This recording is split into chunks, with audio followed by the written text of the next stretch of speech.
It's always nice when I return to the PC Engine's premier genre, the shoot 'em up.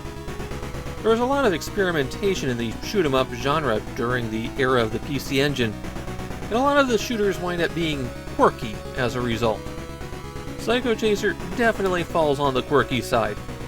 Psycho Chaser was the first game by developer Sting, a new company that had broken away from Compile. We're going to see more shoot 'em ups by Sting on the PC Engine after this, and as a company they spent a lot of time porting other people's games. But they're probably best known outside of Japan for their rather, exotic roguelike series, Baroque. Sting is still around, regularly releasing sequels to some of their more popular series. And also this game about training bodybuilders? Yeah, that's their most recent game at the time of this recording. But stepping back 35 years in their releases, Psycho Chaser was an original shoot 'em up. Not a port of an arcade game, it's something they came up with on their own.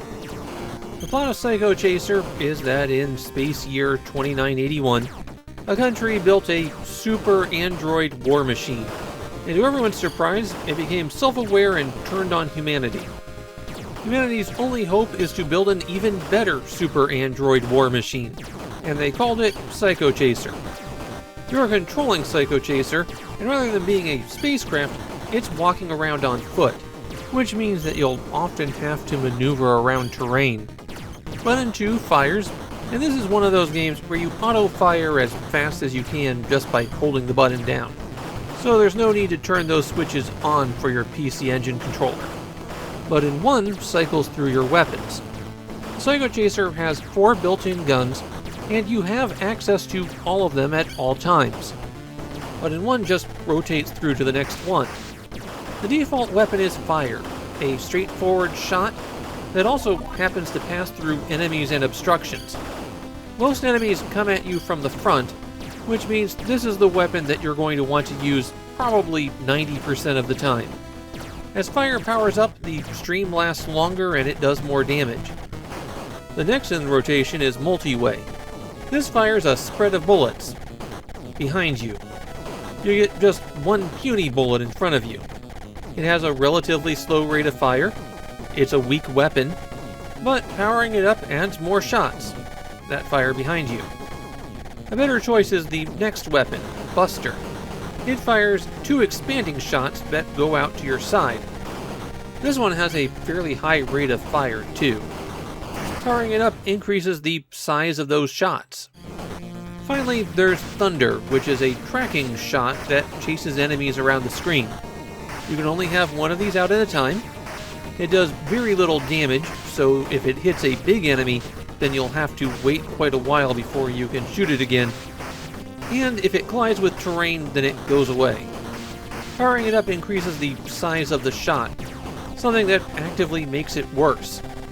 Also, if you have a Thunder shot out, you can't change your weapon, which makes it awful to rotate past it. How do you power up the weapons? Well, that's actually the central mechanic for Psycho Chaser. Some enemies will drop a little symbol that looks like a flame when you destroy them. Collecting 8 of those will earn you a point of power-up, but you have to complete the stage in order to spend it. Between every stage, and after you lose a life, you have a chart of the Psycho Chaser's abilities, and here you can assign points to every weapon. These points aren't locked in until you complete the next stage, so if you try a loadout and then die because it doesn't work, then you're able to switch things around. You earn roughly 3 points per stage, and every weapon can be leveled up 3 times. Also, Psycho Chaser has 6 stages, and what all of that means is that by regular play, once you reach stage 5, all of your weapons will be fully powered up. There are other enhancements that you can collect that drop from enemies. These items are mostly randomized, and by that I mean there are enemies that will consistently drop the same thing, particularly those power-up chips, but others will randomly have another item. Missiles fire out of the back of the Psycho Chaser and then fly up the screen. Every time you collect this item, you get 2 more missiles, and that goes up to a maximum of 6. The arrows act as speed up and speed down. The maximum speed of Psycho Chaser is actually pretty slow, and the differences between the levels of speed is so negligible you'll barely notice it. On the other hand, because the default speed is incredibly slow, even going 10% faster is a significant enhancement. The gray blob with a red dot in it is an extra life, and the red blob thing makes you invincible for a short period.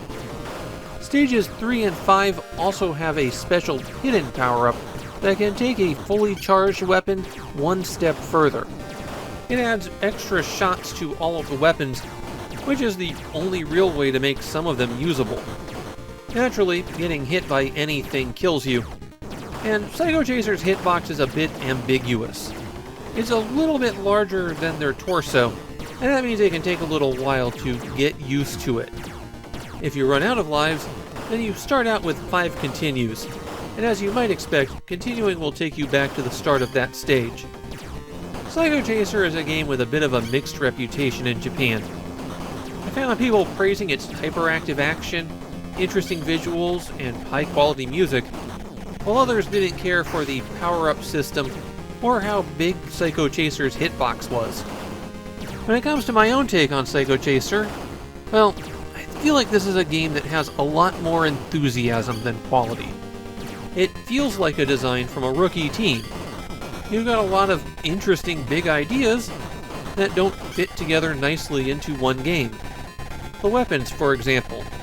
The fire shot is almost always the best choice to use, and in the few situations where it isn't, you're almost always better off with Buster. But to get there, you have to cycle through the puny and ineffective multi-shot, and then to get back from Buster to fire, you have to go through the worse-than-nothing Thunder. The weapon abilities are so narrow that it's hard to justify using half of them. Also, this is one of those games where as soon as you let enemies build up on the screen, then they're going to fill up the screen with bullets that are all traveling on different vectors. Between the constraining terrain and the size of Psycho Chaser, if you don't destroy enemies almost as soon as they appear, then it's very easy to get overwhelmed. And while you might not lose your weapon power-ups, the loss of speed when you die really hurts. Max speed for Psycho Chaser might be the lowest speed for any other shoot-'em-up, but that also means its slowest speed is much slower than anybody else.